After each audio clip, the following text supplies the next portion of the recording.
Hey everybody, this is Matt. I'm making a new Heroclix video, and this is the last part of the reviewing of the TMNT2 set, Heroes in a Half Shell. And these are basically the rares, the super rare, and the chase I pulled out of my 1-cube. And as you can tell, there's not a lot here, so I don't have most of the super rares, I don't have most of the chases, and I only have like a third of the rares. But I thought I would still talk about them and see how they play, and just give my little review on them. So this video may not be as long as the other ones. Well, maybe if I talk longer. Okay, so the first piece we're going to talk about is Karai. She's a rare. If you don't know, let me zoom in on her. Oop. Oh boy. Okay, gotta set it back up again. I keep not clicking on the camera. Let's see. There we go. Okay, so she is Splinter's daughter. Spoiler! I don't know if she is in this one, but she is 80 points, so she is definitely more expensive than some normal pieces are. Let's look at her card. Foot Clan and TMNT Ally. That's really interesting keywords. So it's like a bad guy team word and a good guy team word. Team word? A bad guy keyword and a good guy keyword. Leonardo, my rival. Unique modifier. When Karai is adjacent to a friendly character named Leonardo, modify their attack values by +1. Okay, that's interesting. I wonder if Leonardo has like a similar trait for Karai. The Shredder Bluff. Stop click. Karai can use Close Combat Expert once per game. Give Karai a free action to make a ranged attack. If she hits, instead of normal damage, deal the hit target penetrating damage equal to your attack total minus the target's defense value. So if you roll the 2 dice and you roll a 11 plus her attack value, which is, what is her attack value? An 11. Okay, so if you roll an 11, let's not saying a crit. Better, the worst case, the best case scenario outside of a crit. 11 plus 11 is 22, and if they have a 17 defense, the difference is 5. You would deal 5 penetrating damage. And that's a free action. That means she could attack first and then just finish you up. That means like if she hits you first and like bounce you down to 16 defense or something, and then she rolled a 22, man, 6 penetrating damage, dude. That's crazy. With a minimum of 1 damage. So for a free action, you're at least doing 1 penetrating damage. That's pretty cool. Let's look at her now. So for 80 points, you get Running Shot, Precision Strike. The Precision Strike is going to be really interesting because I think certain pieces have super senses, and you're just going to ignore it. And then she has Outwit too, so like, man, dude, she can really go for your throat, dude, with ESD and 6 range. So if you punch her really heavily, though, you may hit the stop click. Dude, she's pretty freaking good, dude. The 9 attacks are not the best, but it's Close Combat Expert, so I guess you can make up for it, but she's really not bad at all. Wow, okay, she can like kill people. Okay, next piece we're going to be talking about is Alopex. 50 points, he's super cheap. Let's see, does she have any improved movement? No improved movement. He does have. He has improved movement hindering. So does that mean he's going to have stealth? Ooh, Foot Clan and Ally and Villain. Interesting. Alopex can use sidestep and stealth. That's like all the foot soldiers. Is he a foot soldier? Wait. Look at his suit, dude. Look at his suit. It's the same purple. Kinda. Oh, flippy. I dropped the foot soldier. It's very similar coloring as this. Look at that. It's like a blue purple. And this is like a blue purple. I wonder if he's like a foot soldier that turns into a werewolf, dude. I wonder, dude. Okay, let's look at this. Let's keep looking at this card. So he can use sidestep and stealth when he attacks an opposing character that isn't the highest point value character on its force. Modify her attack value by +1. So it's a female. So that's kind of interesting. It's like if I go after one of your weaker dudes, I get +1 attack. Nice. And then when Alopex hits an opposing character with a close attack and the damage dealt is reduced, modify that character's attack value by -2 into your next turn.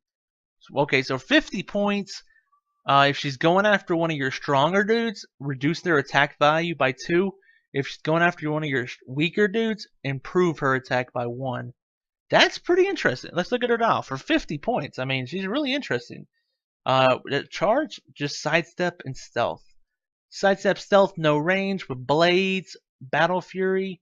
Is that combat reflexes? Combat reflexes. Then she gets charge blades with the -2 attack thing. Okay, so she starts out wanting to go after your weak dudes, and then if you hit her a little bit, then she's like, okay, I'm just gonna go after the main dude then, with the blades and stuff. She is a little bit weaker on the last end, but I mean that's really good move and attack for 50 points, honestly. And now I think I've figured out a little bit about her. Let's just look at the powers, okay? Let's read them. Hide all you want, I'll find you. Choose, fine, I choose to kill you. Pre-teenage mutated assassin. So it's a mutated person. I guess it's a girl foot soldier that got mutated into a wolf. You're all talk and no action. I am what I want to be.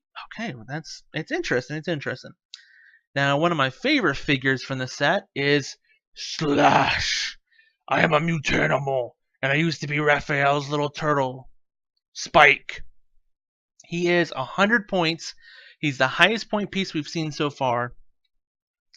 He has Mutanimals keyword, which we need more of really badly.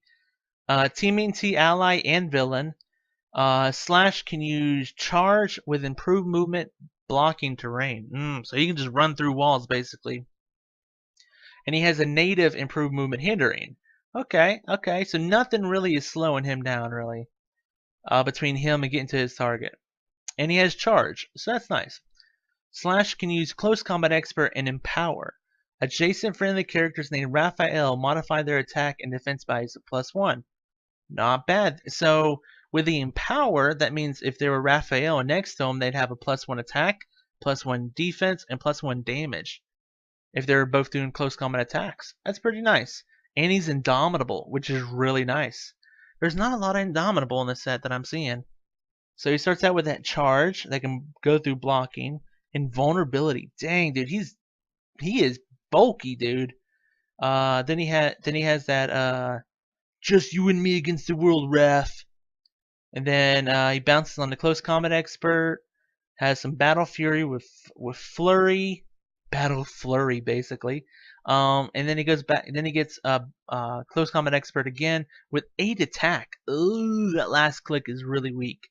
But he's indomitable, so he shouldn't be pushing that far down the dial unless he just gets hit really, really hard. Okay, so that was the 3 rares I pulled. Now this is the only super rare I pulled, but it's still one I'm really happy to pull, and it happens to be Raphael. Hey, Spike or Slash, let's go beat up some people. Let's look at his dial. So he's 100 points, so he's the same amount of points as Slash is. Let's see, Turtle Power. Raphael can use stealth and toughness, and then he has improved movement, elevated, and hindering. So you can put him in hindering, and it won't mess with him at all. You actually keep him protected. Or you can send him up on top of a building where nobody can get to him. That's kind of cool. Then he has Empower. Whenever Raphael is missed by an attack, remove an action token from him. If you can't, modify the attacker's defense value by -1 until the end of your next turn. So if he's like surrounded by your opponent's team and they're going for broke at him and they miss him, boy, he can just clear a whole bunch of tokens. And let's look at his dial. Oop, I dropped the card. Oopsie. Okay, let's look at his dial. For 100 points, 6 clicks of life, he starts out with charge, precision strike, so he can get through super senses, and he makes sure to do 1 damage. And that's the empower if you miss him with an attack thing. And then he gets sidestep and keeps the precision strike. Then he gets flurry with blades. Dude, those last 2 clicks are strong. Flurry with 11 attack or 12 attack blades. Dang, dude. That's crazy. I do wish he had that ability his entire dial so he could I don't know, continue on with that. He doesn't have Indomitable, so I hate to really push off of those 2 last clicks.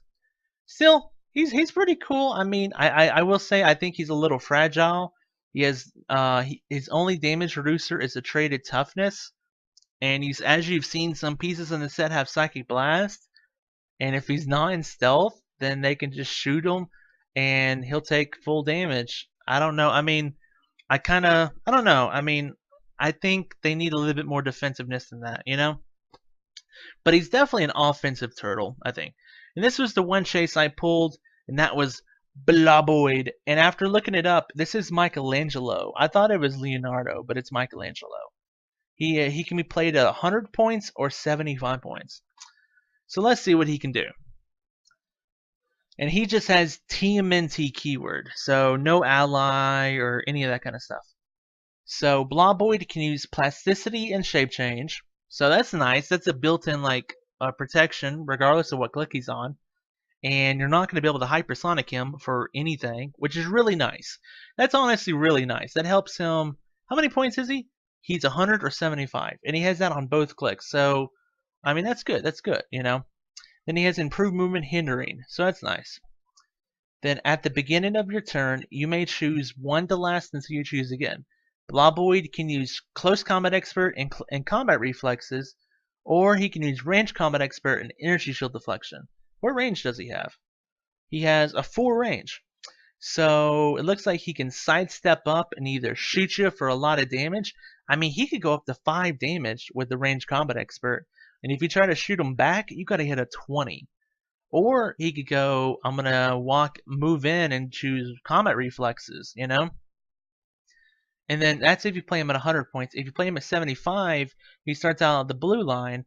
And then he still has that cool ability, but now he has Poison. And then he gets, later on, a little bit of Perplex. His attack values are no joke. That's pretty nice. His defense values don't ever go below 17. And then he gets a little bit of what? Force Blast?